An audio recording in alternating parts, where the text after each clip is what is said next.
Thank you very much for joining me. I know this is an unusual format for you. Usually you're up in the front doing all the talking, teaching. Yes, thank you so much for having me. That's true, but this is very exciting, and I think it's very urgent for any Iranian in America to talk about this. So I'm ready. I've been getting a lot of DMs on Instagram and emails from people that say things like, be our voice, be our voice. We don't have internet, which is interesting and sort of weirdly ironic, right? Because if you don't have internet, how are you emailing me? How are you sending me a DM on Instagram?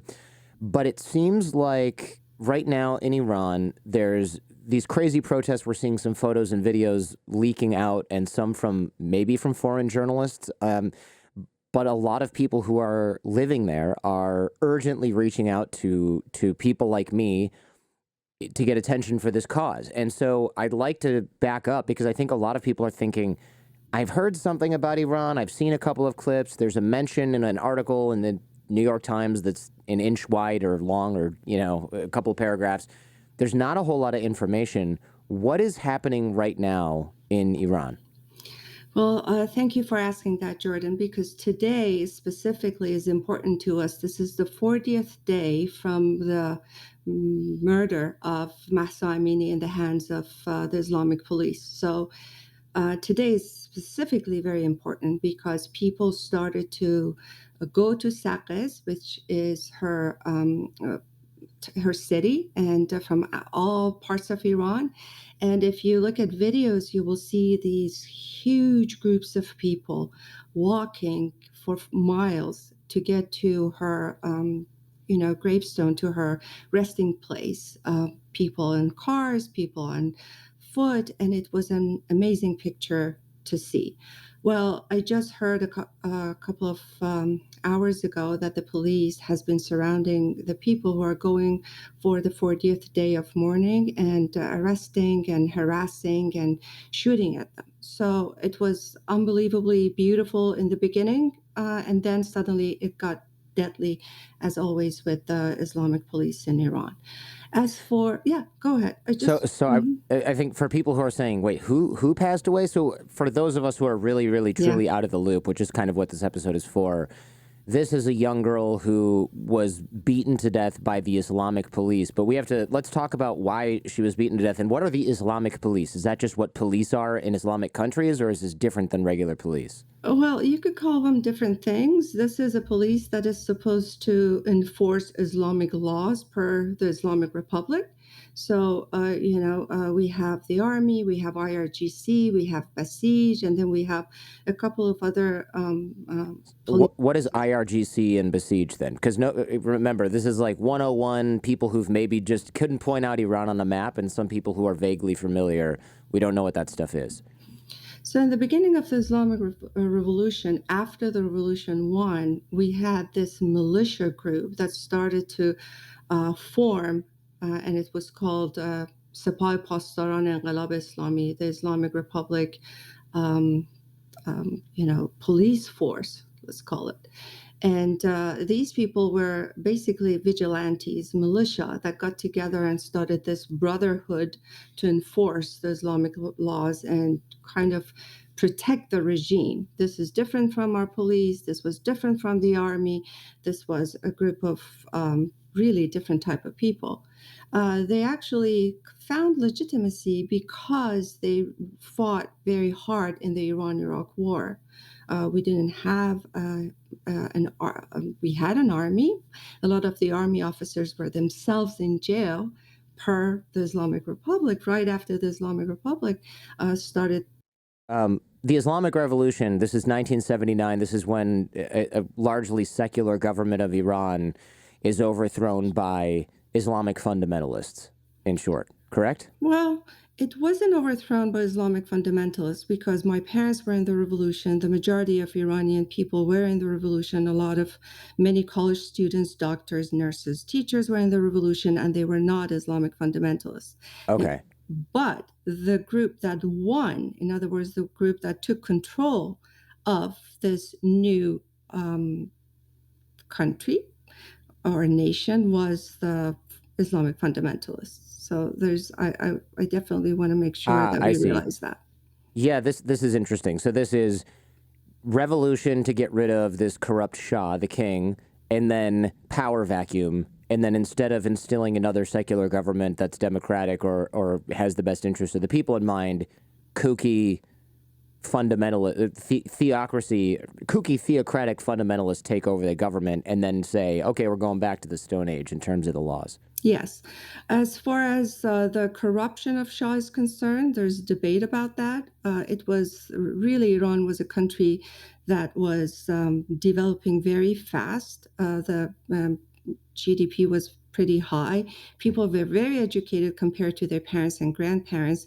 Women had a lot of freedom. They were in the job market. They were progressing. It was really a wonderful time to be an Iranian. But then in that type of democracy, which it wasn't really a democracy, let's say autocracy, but with democratic inclinations, people want more than just kind of a middle-class lifestyle. And that basically was kind of a start of revolutionary ideas. I had a cousin who was, let's say, a communist. He was in jail during Shah's time. He was a medical student. He was jailed. He was in prison. He was executed by Khomeini. So it was very strange times. But I wouldn't call Shah himself a corrupt monarch because that's really not the case.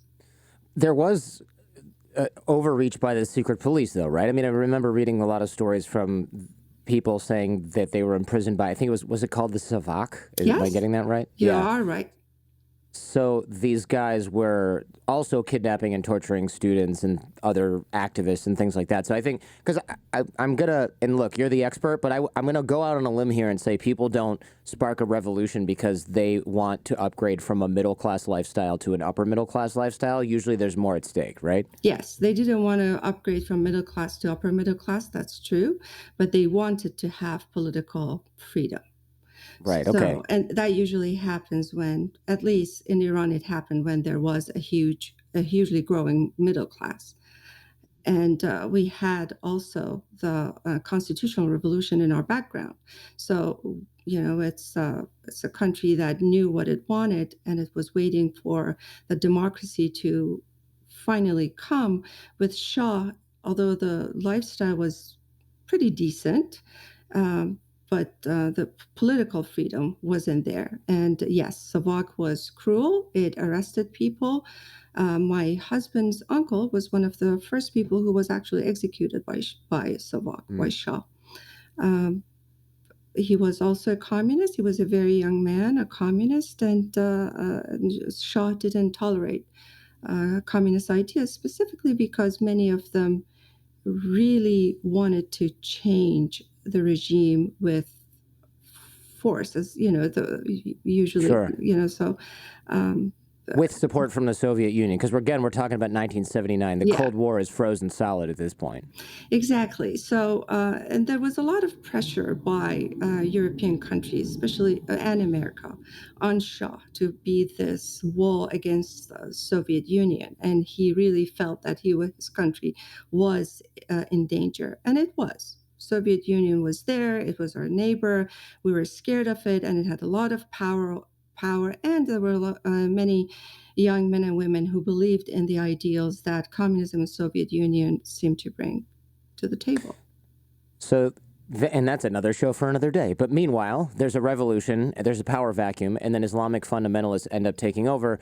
And my impression of the Basij and those Revolutionary Guards, the Revolutionary Guard Council, I guess it's called, it's kind of like, and I'm trying to analogize this, and I'm going to do a pretty poor / offensive job at doing so, but it seems like what would happen if the worst of the worst, most least educated, most sort of isolated and small-minded people in any given country actually just took over the government by force, and now they're in charge of everything, and they have no, I mean, these are like people that never had seen running water, and now they're running the entire country. Well, I wish that was really the case, but that wasn't the case, Jordan. Really? Yeah, not all of them were uneducated. These were Islamic fundamentalists, but if you look at the leaders of Islamic fundamentalism all over the world, you will see that many of them have had PhDs and they came from really wealthy families. The same was true with Iran. Not all of these Basij and IRGC terrorists were uneducated, they just were ideologues. The That Basij, makes it even worse. That makes it so much worse yes. somehow. Like they should know better and they don't. You have some sympathy for people with two brain cells when they do something like this because they're too ignorant to know what they're doing. But meanwhile, these are just power hungry people that absolutely know better and should have seen this coming.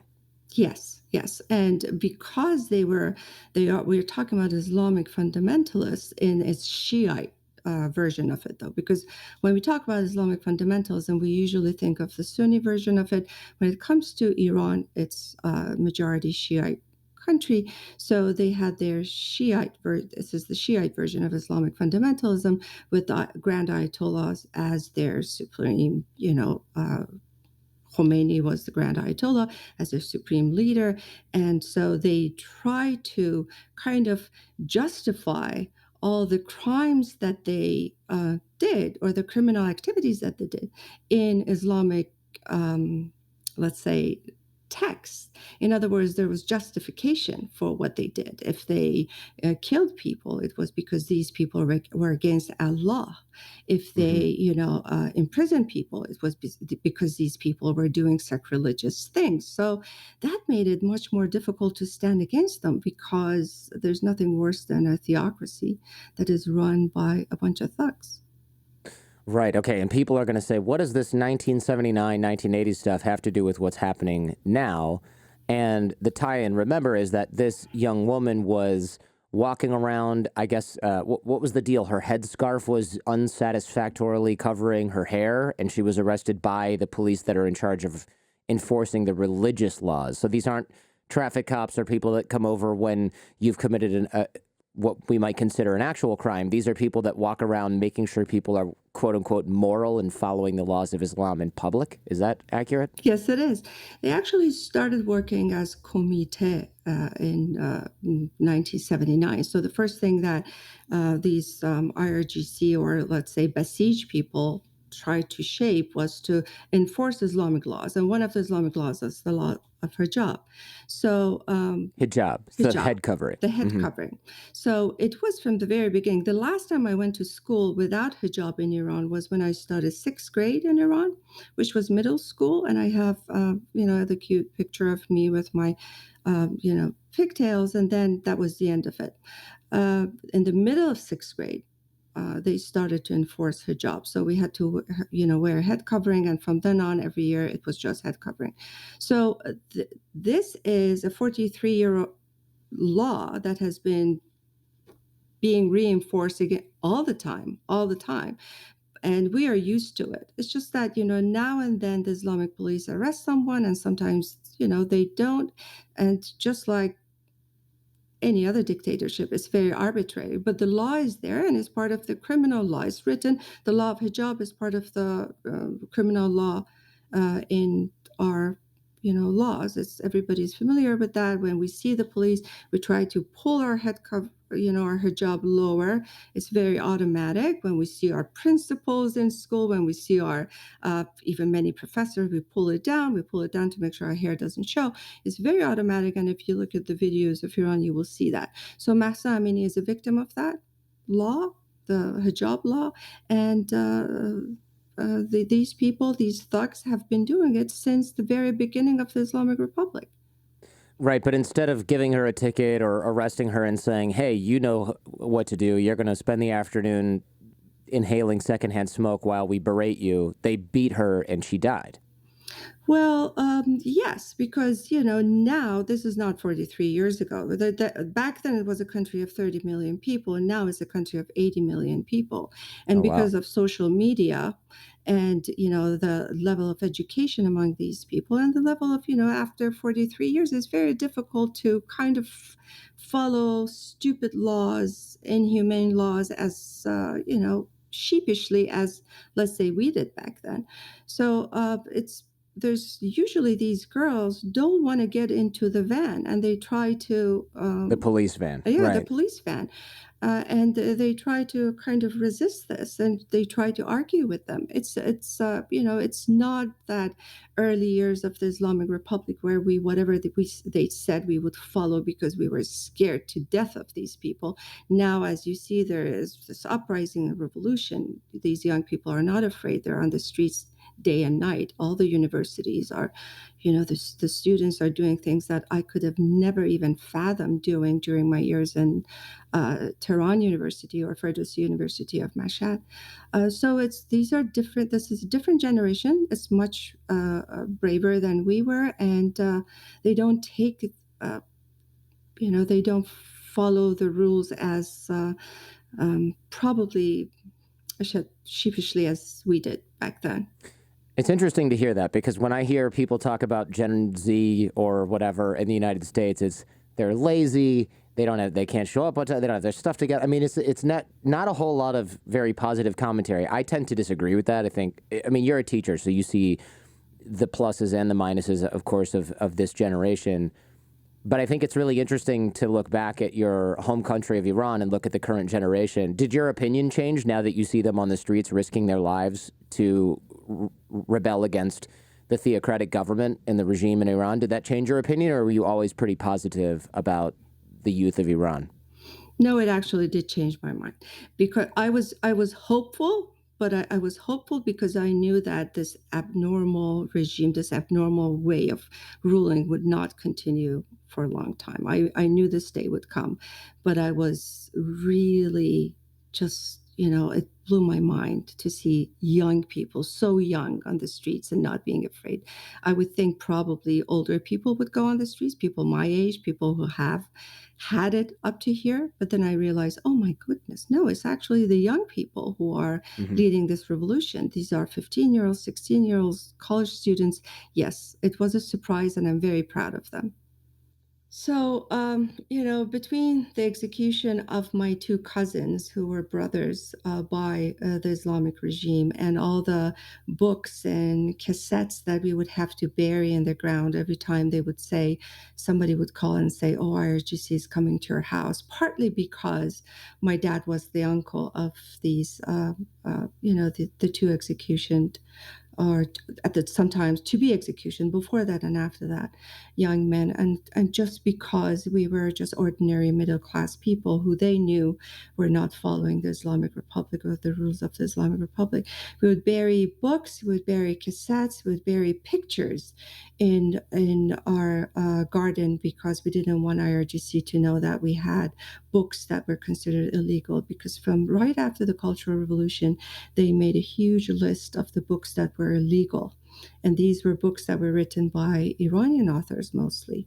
So even our photo albums, we had to bury them, because everywhere that you would see a picture of my mom or my dad, having a drinking or dancing, and they did a lot of that before the revolution, they had to be buried, because this is not a group of people. This regime was very fierce with whoever didn't follow the laws of Islam the way they wanted them to follow. So that's what we did. But also, my dad loved making wine. And because alcohol post-revolution was illegal in Iran, he would make his own wine. He would, buy grapes, beautiful grapes, or they would bring us from the north of Khorasan, these huge, piles of grapes. And then we would stomp on them and make wine. And he made the best wine. But a lot of times we would have to get rid of this wine because we were afraid that IRGC was behind the door. At the door, we would get a phone call, and somebody would say, they know you're making wine. So we would get rid of the wine. Probably one of the most beautiful experiences of my life is that after my dad passed away, and I went to Iran for his funeral, all the cousins were sitting together and drinking the wine that he had made. And it was, without exaggeration, the most delicious wine that I've ever had in my life. And I think that says something about how this regime treated its people. and how we resist and how we resisted and how we resisted. My father resisted, my mom resisted. It's not that this generation, this younger generation, that is resisting, but our generation resisted, and my dad's generation. These people were about 30 years old when the revolution happened, and for the rest of their life they tried to resist. They tried to keep normalcy within their households. So my dad would, let's say, get us, my sister and I, violin lessons, but the violin teacher had to come very early morning on Fridays before anybody would know that there is a violin teacher in this house. And my dad had to cover all the windows with as much fabric and paper that he could so that the voice of violin wouldn't go out. Because as you probably know, chess was made illegal in Iran. I did not know that. So this is like anything that's even remotely. I mean, the violin is hardly something where I think, oh, first it's violin and next you're smoking crack in the alley. I mean, it's classical instruments and chess, hardly vices that tend to get people in trouble. Yes, it's unimaginable. It's unbelievable. How could chess? But they thought that chess corrupts the brain of Muslim children. So they made chess illegal.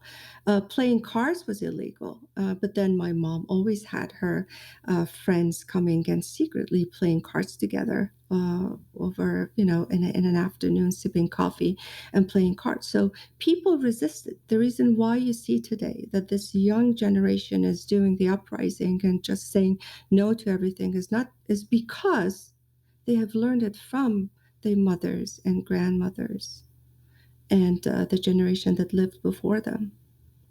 The reason, so to clarify, the reason that they're out on the streets now is they've had it up to here, as we just mentioned, but also what sparked this was the death of this young girl, because it just highlighted for everybody on social media in a viral way that not only are you being oppressed by ridiculous laws by people who are living centuries in the past and trying to enforce this on you, but it really just, and fill in any blanks here, I can imagine very few things that would highlight for you that you have absolutely no future and no freedom than having somebody your own age beaten to death by the police for not wearing the right kind of head cover. I mean, it's just absolutely, it really circles, underlines, bold font the idea that you have absolutely no rights. Nothing is getting better. Things are maybe even getting worse. And that unless you do something about it, the rest of your life is going to be worrying whether this happens to you or one of your own kids or friends.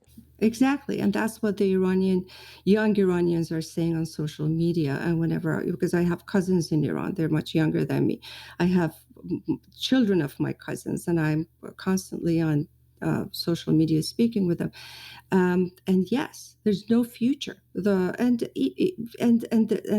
they just want major change. They don't want reform. They have given a chance to this regime more than enough. They did it with Khatami. They did it with Rouhani.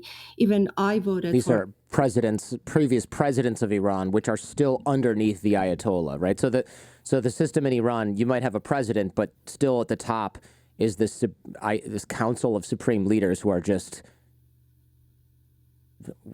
Ayatollah. I'm trying to explain the word Ayatollah. Basically, religious figures that can dictate who can run for president and what the president is even allowed to do. Right, correct? exactly. And that's in our constitution. So the Grand Ayatollah, or the supreme leader, who's Khamenei, he could veto everything and everyone.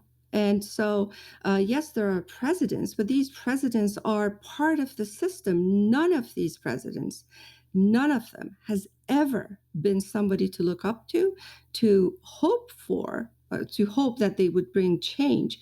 Except that when you live in a desperate situation, you hang on to whatever is available. And that's what Iranian people have done. I visited Iran during when Khatami was, going for presidency, and I voted for him twice. And during Rouhani, I had already realized that this was a mistake. But many of my family members voted for him the first time, not the second time, but the first time. These are ayatollahs, these are mullahs, they are followers of the supreme leader. They don't want change, they don't want reform, they just want the status quo, but maybe a little bit of kind of more tolerance, because You Hmm. cannot have the pressure high all the time. It's going to blow up. And that's what it has been happening. It seems like often the president is just a heat shield for the mullahs and the ayatollahs. Again, I'm maybe off here, but if I'm really controlling everything and I say I'm going to let you pick from these three people who are all going to do what I say, but I give you the illusion of choice, and then you choose the one you think is maybe the most liberal for the youth. And then he comes up with ideas, and I say, no, no, no, yes to this one, but only half of it. No, yes, and maybe. And then those are the laws and policies that get implemented. I'm throwing a bone, kind of, to the population, but at the end of the day, I'm still the one in charge. I'm still making all the rules. I'm still allowing and not allowing certain things to take place. And of course, we also see the massive amounts of corruption. I follow this Instagram account that follows, it's a little creepy, but it follows the grandkids of some of the ayatollahs and the high-ranking Iranian government figures. And they're in Paris wearing shorts that would probably be classified as underwear in most places, and dresses that are almost completely transparent, and spending $10,000 a day at a hotel and going out to a nightclub and getting lit. I mean, it's a kleptocracy where the top seems to be siphoning off the money, just like any other place that has absolute power concentrated at the top. It's absolutely true, and I follow him too. He's a lawyer, Yeah. actually, and I really like what he's doing. Hopefully, he's going to do something officially, kind of kicking them all out of Europe and America and Canada. Hopefully, I'm not sure if that day will come or not, but you're absolutely right. It's just that, this is the facade of Islam, and then underneath, there's so much corruption, and it's just, immorality. It's just corruption, immorality, taking advantage of the situation. Uh, Lack of humanity, you name it, everything that you would think is evil and bad, these people have.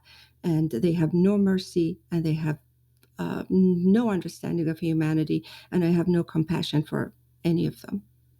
So this protest went from Tehran and other cities to even smaller towns. I mean, it seems quite widespread throughout the entire country. Is that impression correct? It is, and we have never had anything like this ever in the past 43 years, because we had the 2019 uprising. You probably know about that. And that's actually, I was going to Iran for my dad's funeral about 2 weeks after the November uprising of 2019. And there were those police force all over my hometown of Mashhad, which is the second largest city in Iran. They arrested so many people. Allegedly, they killed 1,500 people, and that's what Ugh. Reuters announced. Many newspapers and media, including New York Times, which we, as most Iranians, detest New York Times because of its stance with regards to the Iranian protests, and how it has continuously supported the Iranian regime voices. But that's another. Really? The New Oh York yeah. Times? Oh I yeah. guess I'm not paying attention Oh yeah. to that, but that seems so ironic in many ways that the New York Times would support. I'm trying to think of how you could possibly support the Iranian regime, and nothing comes to mind. This is a bit of a detour, but what's going on there? Because in 2019, I remember watching the protests and being pretty hopeful. I mean, you see people on roofs throwing Molotov cocktails at the police, and you think this is finally happening. But I guess when 1,500 people are murdered by the police in a few days, that does tend to put the lid back on the container, at least in that year. It did actually. One of the heroes of that uprising was Navid Afkari, who was, to us, the epitome of the young hero that everybody look up to. And he was imprisoned, and then with false charges, he was executed without, we call it murder. It's not really an execution because there was really no court and no legitimacy. But yes, they could stop that uprising from turning into a revolution, but this time they cannot. New York Times, yes, it has played a horrendous role in the past, let's say, 20 something years. And since the second term of President Obama, because of the coming up of NIAC, this National Iranian American Council, who was in charge of lobbying for kind of starting a relationship between the government of Iran and the government of the US.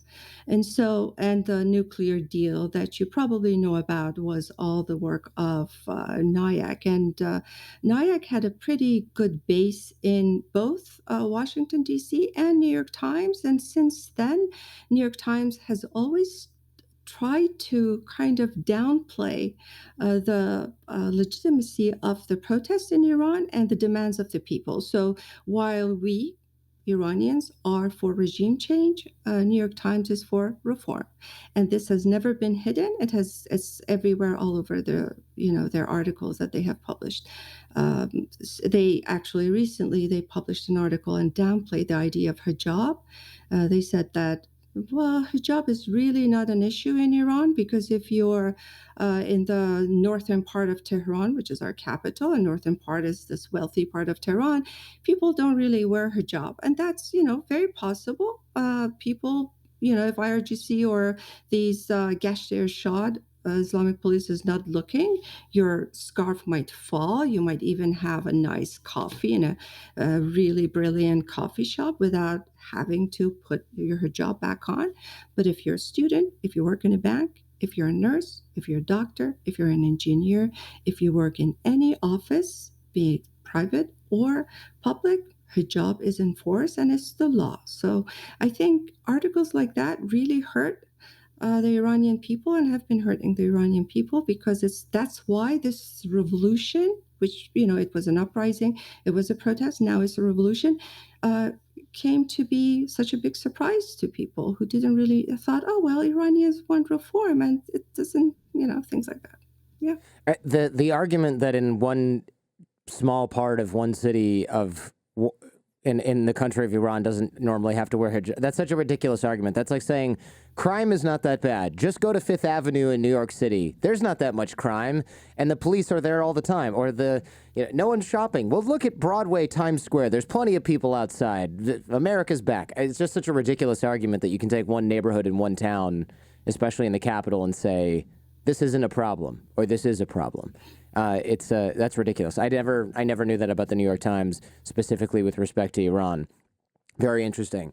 Sure. So, Jordan, can I say something? The same argument that went with, oh well, there's no crime in New York City. The same people who made that argument make the argument that, oh well, hijab is not a big deal in Iran. Mm-hmm. So it's to me they come from the same type of.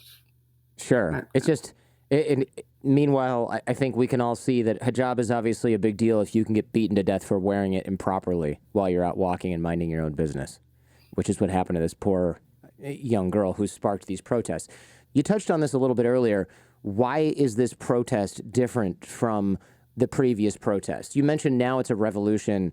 Is that classification coming from you, or is that something that comes from other sources in Iran? And what makes something a revolution versus just a widespread protest?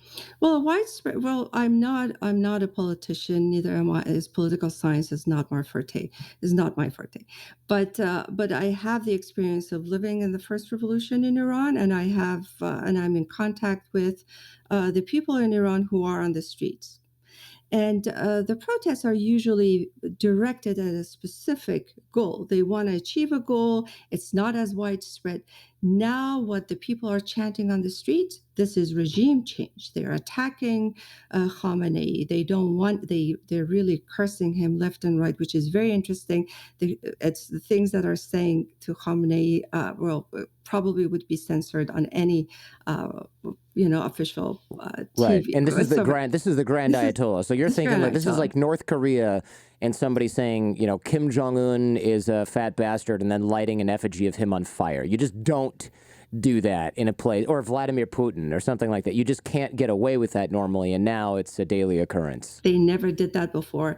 It was always targeted at maybe the president or talking about the price of gas, which was something that sparked protests before, or the price of eggs. We had kind of the price of egg as something that sparked protests, and now it's different. First of all, it's all those previous protests and more and more, and then some, and then something added to that is the airplane, the a Ukrainian plane with 176 passengers that was targeted by IRGC right after Qasem Soleimani was killed by President Trump.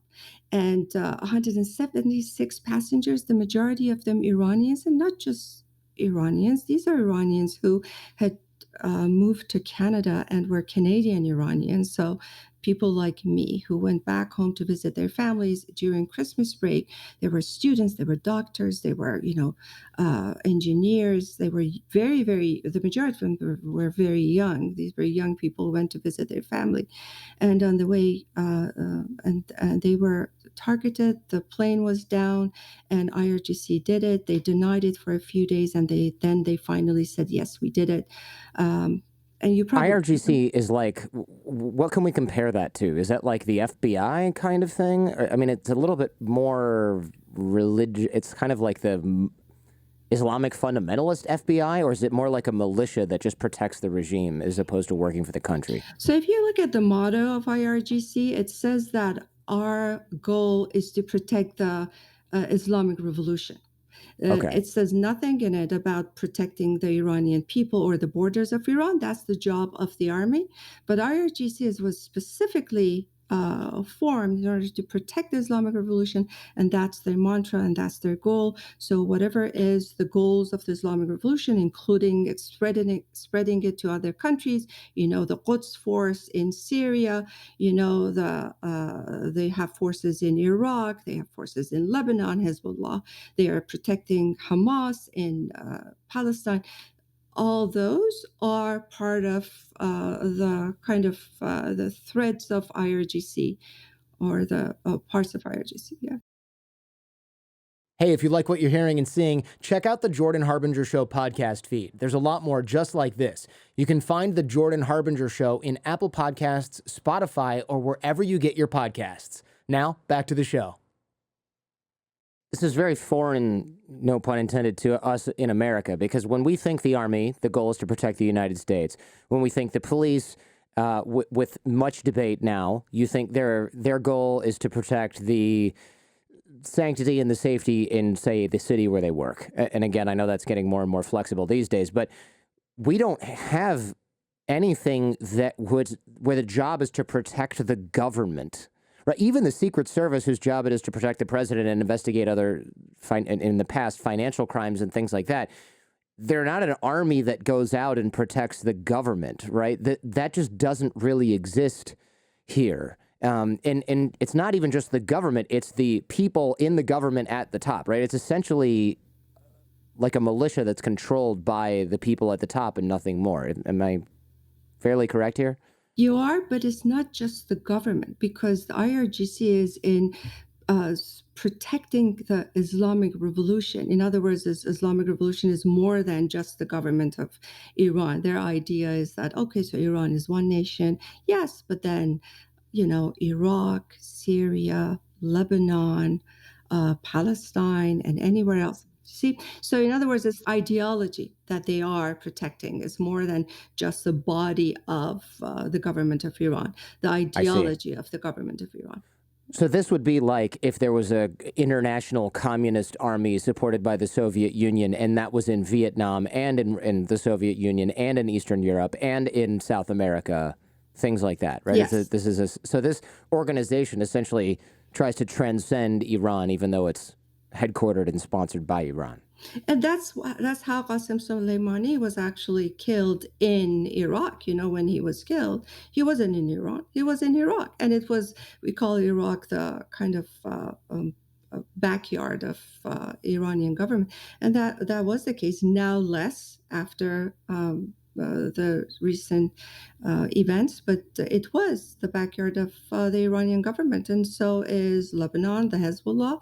We know that they are the children of the Islamic Republic of Iran. So that's why, sure. Soleimani we need like a 2-sentence definition of who this was. So he was one of the kind of OG IRGC. Was he a general? Is he kind of the head of this organization internationally in many ways, at least from a military perspective? So in IRGC, they don't have ranking like they do in the Army, because the ranking in the Army comes with education, with experience, with, kind of a very formal way of getting the ranking. But in IRGC, it's the brotherhood of ideologues, of militia ideologues. And so, yes, he was the equivalent of a general, but in the IRGC style of things. They Hmm. still called him general when they are translating uh, his epithet to English, or his. And he was killed by a drone strike authorized by President Trump and supported by quite a few people in the military because this guy was responsible for so many deaths. And I think some people were against that because they thought it would provoke Iran as well. So again, that's another thing. When Qasem Soleimani was killed, many Iranians really rejoiced over it. If Qasem Soleimani was alive, you would see so much killing and murder and mass murder on the streets of Iran nowadays. If you see less of that, it's because Qasem Soleimani is not there anymore, and we appreciate it, and we appreciated back then. Yes, Because he was such a hardliner, he just had no mercy. no Is mercy. that? I Mhm. see. Yeah. So this protest has spread throughout the country. I assume it's no longer simply because of the death of this poor young girl. This seems like the initial protest was about that, of course, and about the wider implications of that. But now it seems to be that a lot of ethnic minority groups are getting involved because something that I didn't know about Iran before researching this was there's something like 38 different ethnic groups. And that's, I'm sure, debatable because there's probably subdivisions in there that just aren't on the Yeah. old census. And these are groups that have long-standing grievances. It's not just Persians in Iran, contrary to what you might figure if you ever lived in LA. You just assume that everybody in Iran is Persian, because that's what it seems like. There's Kurds. There's, in fact, dozens more that I literally just can't even name off the top of my head. Yes, Iran is a big nation, and it's a nation of different ethnicities, different languages, different cultures, different religions. Yes, that's true. And we are very proud of that. And that has been always the case. This is nothing new to us. We're used to that. It has always been a place for all of us, and we are proud of that. We have, Mhm. for me, my father is Kurdish, my mom is Persian, and it was never a question of, oh, well, two ethnicities or two languages, because my grandma, my father's side, she never spoke Persian ever, all her life. And my father communicated in Kurdish with his family. So yes, Iran is a country of many ethnicities and many languages and many cultures and religions. That's true. And Masa Amini, her name is actually Jina Amini, but the Iranian regime didn't allow her parents to give her the Kurdish name that they wanted to put on her. And this is another thing with the Islamic Republic, that even names would be censored after the Islamic Republic was established. And so they gave her this Mahsa, which is a Persian name, but they wanted to name her Gina. I see. So, and this is again to clarify the young girl who was killed by the police. So, is Iran's current government kind of sounds a little hyperbolic? Is it sort of like Persian supremacist, right? Where if they're censoring people's names, if they're ethnic names from another subgroup of Iranians, a minority group, that sounds a little bit. If you tell somebody you can't name your kid this because it's not a Persian name, that it certainly sounds like the country's run by one ethnicity and everybody else has to submit to that. Is that accurate? No, that's not accurate. Okay. Actually, you might want to know that they didn't even allow Persian names to stay in the birth certificate of people. This is an Islamic government. So, what they want is an Islamization, or, I see. Islamicizing of the country. And the Kurds, not the Kurds of Khorasan, from which my family is from. We are from the Kurds of Khorasan, Shiites, but the Kurds in Kurdistan are Sunni. And this is a Shiite regime that does not tolerate Sunnis, and it has been ethnic cleansing. It has been religious cleansing. Iran of the Sunni population as well. It has been really awful and kind of, let's say, horrendously awful to Sunni minorities, to Kurds, to anybody and any ethnic group that does not fit into the Islamic version of life that they want to have for Iran. So I no, see. yeah, So it's still a supremacist government. It's just not a Persian supremacist. It's Islamic supremacy, right? yes, So, and if you're in the right, and only the quote unquote right kind of Islam as well. So everything else is simply not tolerated and transformed via pressure, via legal pressure or extra legal pressure or force to conform to Shiite Islam. yes, yes. Their version of Shiite Islam, because Right, of course. yeah, Yeah. the ideological version of Shiite Islam. I give you an example because you said names that I was thinking about. In my middle school was called Rudabe. It was a pretty old middle school in my hometown of Mashhad. And then right after the revolution, one year I went to the school. The year that I wasn't wearing the hijab, this is the first year of after the Islamic Republic was established. It was still had this old name Rudabe, and then the year after they changed the name to Zainab. So Zainab is a pretty religious Shiite religious name, and Rudabe was a very Persian name, kind of a symbolic name for us because it's a mythological character, it's a mythological woman. And so now they actually, it comes in Shahnameh, which is the Book of Kings, but they changed it because they have no tolerance for Persian names either. Persian culture, Persian names. Our New Year is the first day of spring. It has always been kind of limited and kind of um, they wanted to do away with it, which is not Islamic. Our traditions, our rituals in Iran are many of them are non-Islamic, and we have always been in this kind of standing, resisting our own Iranian heritage against this Islamic usurper, Islamic regime. In previous generations and before the revolution, Iran, of course, still had all these different ethnicities, but it seemed a lot more of a melting pot, right? You had Zoroastrians and Persians and Kurds and all of these other different types of Sunni and Shiite Islam and other groups that coexisted pretty peacefully. And now a lot of that independence or autonomy has been stamped down upon. So this would explain why the protest or the revolution now has spread throughout the country, because you've had this pressure of these groups being trampled upon since 1979, possibly before that, depending on who they were, by the government. Mm-hmm. And now is finally, it seems like the security forces have lost a fair bit of control, because you're talking about day 40. Other protests in Iran have not lasted this long, correct? They didn't. They never did. And it, this widespread, I was, as you know, speaking with my, first of all, you were talking about the internet. You might want to know that the internet is very, very weak in Iran. It's very difficult to connect with people in Iran. They need VPNs, and are supposed to buy VPNs and send them VPNs. Many people cannot afford it. They cannot find it. It's very difficult to connect with people right now in Iran. With my mother-in-law, with those people who are not very computer savvy to be able Mm-hmm. to connect with. But So the internet, is it off, or is it not yet. just okay? It's not off, but in order to get, let's say, on social media, they need to have VPNs and social, and they're all the internet is. Some parts of Iran are off, and but other parts, it's some part of the town is off. The other part you can have internet, but it's very difficult to go online and then go on social media, because you probably know that Facebook is filtered in Iran, Twitter is filtered in Iran. They're all illegal.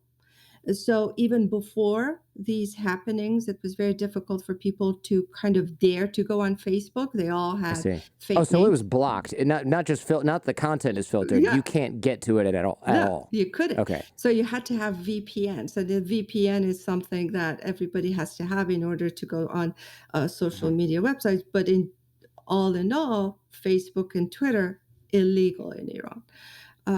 And so, yes, it's the internet is very weak. So some days I hear from my old classmates and my friends in Iran, and sometimes they cannot even go online. So WhatsApp is how I connect with my high school friends, and some days they are there, some days they are not. My aunt calls my mom via WhatsApp. Some days they can talk together, some days they can't because there's no internet. It's very difficult to kind of go online. So it's I don't think an American can actually imagine what it No. is like to live in a country that is not just a dictatorship, not just an autocracy, but a theocracy. So it's bad and worse and the worst, and it's the worst that you could imagine. That's what Iran is. And I probably, I don't know if it was about hijab, so I think I should also say this, that I was in seventh grade. And I was in eighth grade. Sorry, I was in eighth grade, and I had finished eighth grade. It was July. It was summer. Summer in Mashhad is pretty hot, pretty warm. I went to get my documents and my transcripts from my middle school, whose name had changed from this Rudabe to Zainab, to get my transcripts to go and enroll in high school. And I had just gotten a haircut. This is 1980s. I had just gotten my Olivia Newton-John haircut, so a few hair was flying off of my hijab, and it was like, July, so the school was officially closed. I went into the principal's office hoping that my nice vice principal was there, but lo and behold, she wasn't there, and the principal was there, and she was such this cruel a woman with full hijab covering and very angry all the time. And so she said that she is not going to give me my transcripts, and I will take the dream of getting into high school to grave with me. And for 2 weeks, my parents would call and beg for the transcripts to be released, and she would say no, until one day my assistant principal, who was this nice woman who was also working in that place since before the revolution, she finally picked up the phone and secretly, without the principal knowing, she gave me the transcripts to go and enroll in high school. So what I'm trying to say is that this idea of hijab has always been there from the very beginning of the Islamic Republic. And this is nothing new, but, Mahsa Amini had to be this martyr for us that kind of became the secret of this secret name, as her mom calls her, secret name, or this wonderful name of this revolution in Iran that was long time coming, and we were waiting for this day to come, and we are pretty excited that it is here. Tell me a little bit about when you were living through the transition of the Islamic Revolution, because it's very interesting that you went from what seemingly a very normal life, getting your Olivia Newton-John haircut and walking around with no hijab, to being denied your transcripts because of I'm going to say this in a callous way, some old bag who wanted to push her values off onto you and decided to punish you because you didn't care for those values. Right? And now that becomes, in a theocracy, so a government dictated by the rules of religion, essentially, that seems like it's very treacherous territory, because you can go to jail for not wearing your headscarf correctly, for, I don't know, is it true you can go to prison for singing and dancing? I remember a few years ago there was a music video from some Iranians, and they all got thrown in jail because they were dancing to a Pharrell song. Do you remember this? Of course I remember. Yeah. Yes, of course I remember. But I was also in jail for dancing and singing, probably singing, but I just danced at that party. Yes, the answer is yes. It's very treacherous, and the second answer is I have experience of going to jail. The first time I went to jail was my best friend's wedding, and so the RRGC just broke into the party and arrested all of us, and that includes old people, young people, including the bride and the groom, and they took us to this newly confiscated, because we are talking about a very strange times in the history of the Islamic Republic. It's right after the Islamic Revolution, a few years after the Islamic Revolution. The war had started. It was at the time of Cultural Revolution, which is a copy of the Cultural Revolution in China, but probably, well, in my standards, much worse. They were kind of cleansing the universities and workforce of the people who they thought did not belong to this new Islamic system. And so yes, they would arrest for a job. They would arrest for dancing. They arrested us. They took us to this confiscated house. They were also confiscating people's properties, the people who were not in Iran, the people who thought were the enemies of Islam, the enemies of the Islamic Republic, and things like that. And so we spent one night in jail, that jail, which is the beautiful house of a person. And then the next day, they let us go. A few months after that, I was arrested at a birthday party with my sister, my husband, a few families. We were in this party, and then we birthday party. We left the house. We were getting into the car, and then we saw these a group of men who just run to the car and say, "Stop, stop the car." And then they arrested us. They went into the house, arrested the birthday girl, everybody who was in the house, and they took us to jail. We spent 2 nights in jail. Of course, the birthday girl and her husband and the family spent huge amount of time in jail, and they suffered so much. For us, it was 3 full days and 2 nights, and it was probably kind of an unbelievable experience for me, for my sister who was much younger than me, and there were a few other younger boys and girls in that party. But that's the first time that I saw with my eyes how the Islamic police tortures people, because they would flog people in front of our eyes for like 100 flogs, 100 lashes. And every 5 seconds, they would look at us, to like at me, my sister, and the other guests at the party, and they would say, "You're next. You're Oh my next." gosh. How old were you at this point? I married very young. I was 18. I was Ah, just a newlywed, and yeah, I was 18. I had just and your turned sister 18. was younger than you? How old was For she at this she time? she was 14. And you were in prison with your 14-year-old sister looking at people getting beat up by the police. And every 5 seconds, they would look at her, look at me, and all the other people, because women and men, of course, were separate. And they would tell us that, we're next. We're going to be flogged next. That we were interrogated one by one. My 14-year-old sister, me, the other people present at the party would be taken to this kind of court-like room, and they would kind of interrogate us about the party. It was This is just so unbelievable. twisted. What are you supposed to say about a party that you were at? Yes, we were at a party. Well, why? It was a birthday party. We were celebrating their birthday. Was there singing and dancing? Yes, it was a party. Were people eating and drinking? Yes, it was a party. I mean, imagine just kind of how pathetic this police officer's or these groups of police officers' life is when they're interrogating a 14-year-old about a party. It's just it's pathetic and invasive and ridiculous all at the same time. People died over this. I mean, people would Hmm. die over being flogged and lashed over going to a party.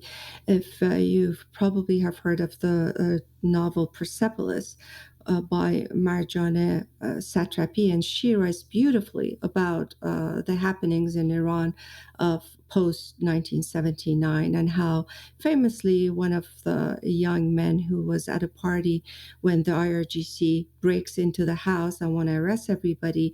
And the reason why it was traumatic, in addition to that, is that we were all at the age where we wanted to go to college, to the university, and that very specific incident could be the end of our education. And that's how actually it happened to me, because 2 years in a row at 18 or 19, I was not allowed to go into the university. I would get the letter from the Islamic Investigation Bureau with a form questioning, how old were you at the time of the revolution? Were you part of the revolution? Do you believe in the ideals of the Islamic Republic? Blah, blah, blah. Things like that. And I had to get signatures proving that I was Islamic enough 18-year-old and then 19-year-old at the time. So I actually entered college at 20 because of that. And that's a story of its own. But yes, so one of these young men threw himself off the building and died because he didn't want to be arrested by IRGC. Oh gosh, that's horrible. I know you didn't speak up publicly before because your father was living in Iran. I know that's since changed. Do you think, and this is a hard question, do you think it was worth being quiet and muffling your voice while he was there. I mean, I understand doing that for the safety of your father. It's clear that a government like this would go after your family. Do you have mixed feelings about that at all? I do have mixed feeling about that because I think I've lived in this country for about 25 years, and uh, I was always quiet, and I always, tried to do it's well, it's my life story. No one wants to listen to it. And uh, and I wanted to go to Iran. I wanted to take my children to Iran to see my family. That was important to me. But majority of Iranian people who have left Iran and live in America, Canada, or Europe were quiet about their experiences, partly because they were worried about their family who is still in Iran, and partly because they were afraid to kind of not being able to go back and see their family. So it's a very difficult thing to choose between like one personal story. We know it's really more important than personal, and seeing my family. And at the time, it wasn't just my father, but my mom, my younger brother. I have a huge family in Iran. They still live there, but after my father died, I realized that I wasn't even sure because if it was worth it or not. Maybe if I talked, it would have helped some people recognize the evil that this regime is, and I never really talked about it. No one that ever hired me. I've been teaching for a long time in the United States.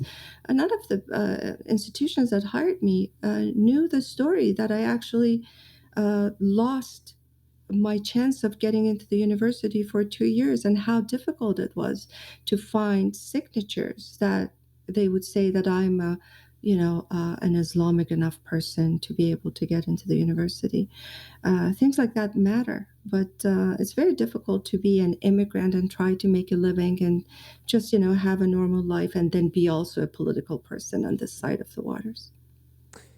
What do you hope will happen in this new revolution, this new round of protests? Well, I hope the students and young people who are on the streets will achieve their goals. And that is the complete change from the scenery right now. We have a corrupt regime, which is an Islamist regime, and has been torturing people for the past 43 years. It has been denying them the basics of human rights.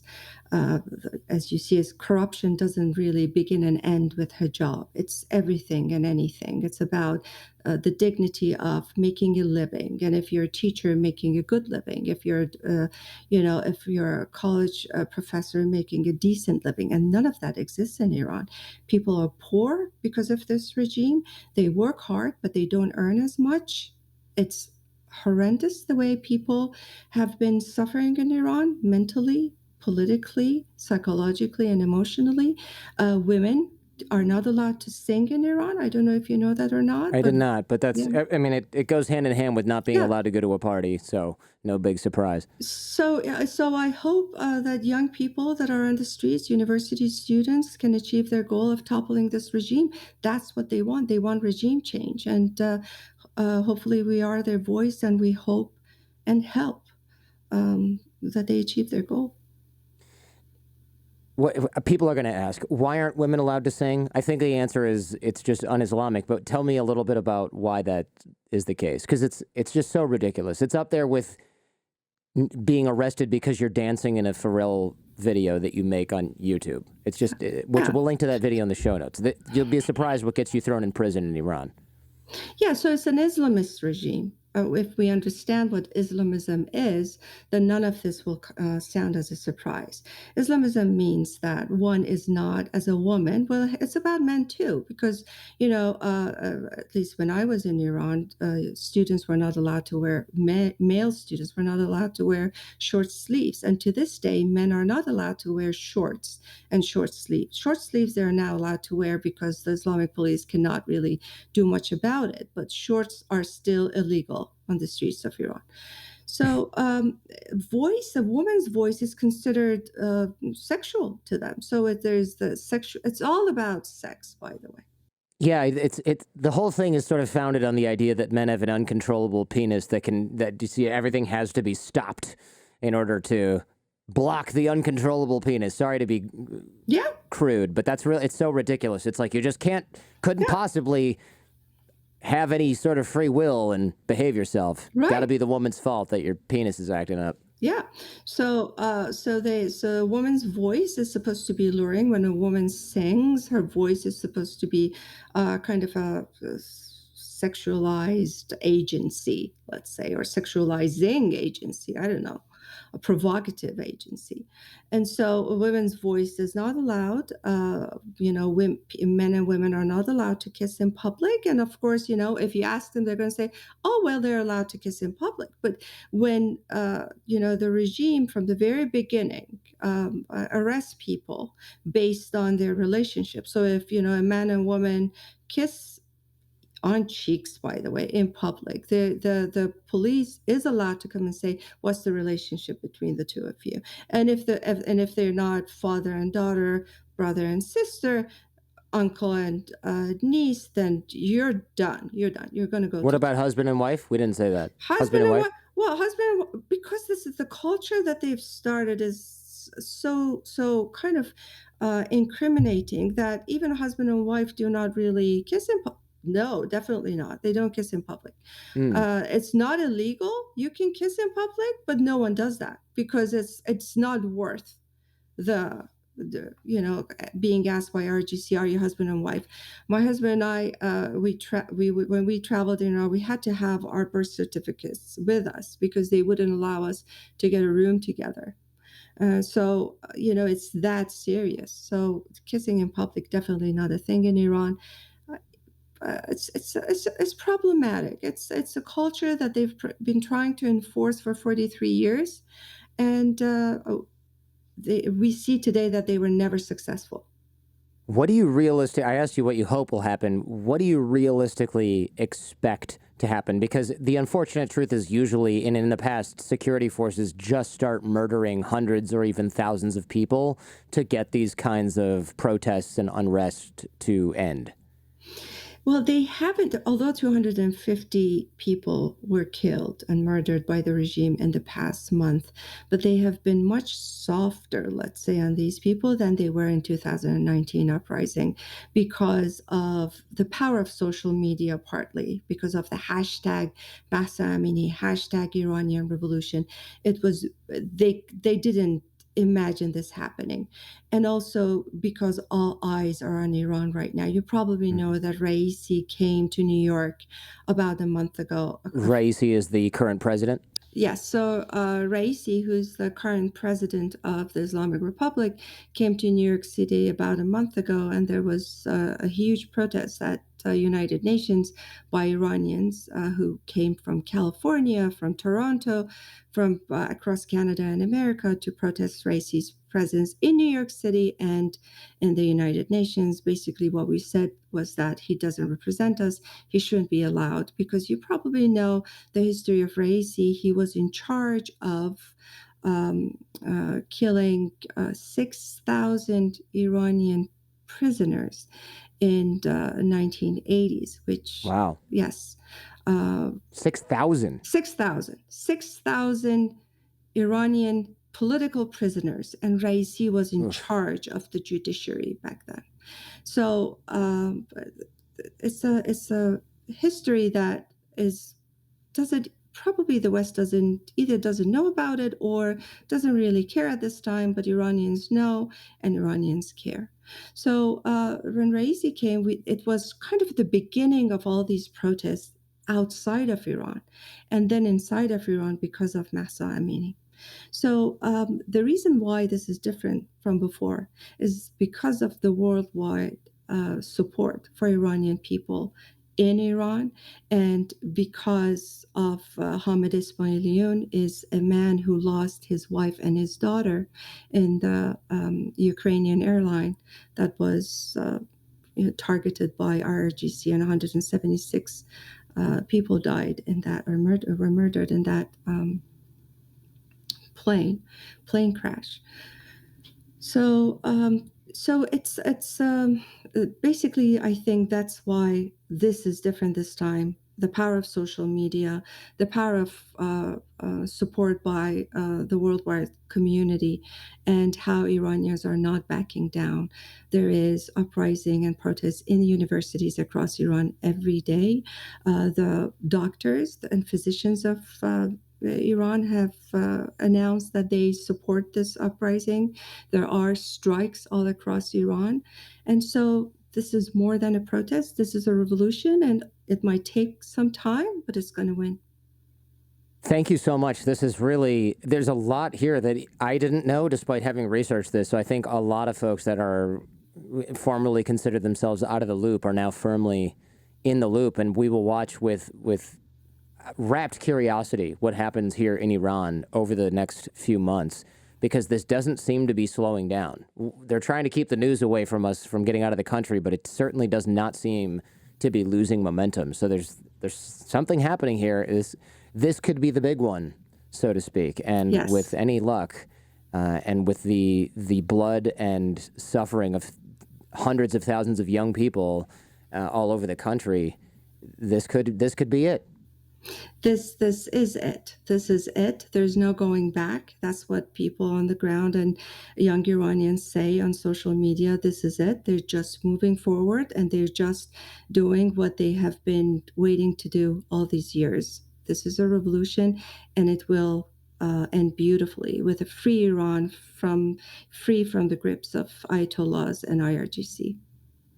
Thank you so much. Thank you, Jordan. Thanks for checking out this entire episode of The Jordan Harbinger Show. If you're interested in exploring this topic further, check out the Jordan Harbinger Show podcast feed. There, we dive even deeper on this and many other topics. In the audio podcast, I also close open loops, cover things discussed off camera, off air, and give some parting lessons from our guest. You can find The Jordan Harbinger Show in Apple Podcasts, Spotify, any podcast app, or at jordanharbinger.com. And also, if you found this episode useful, please share it with those you care about. Last but not least, like, comment, and subscribe.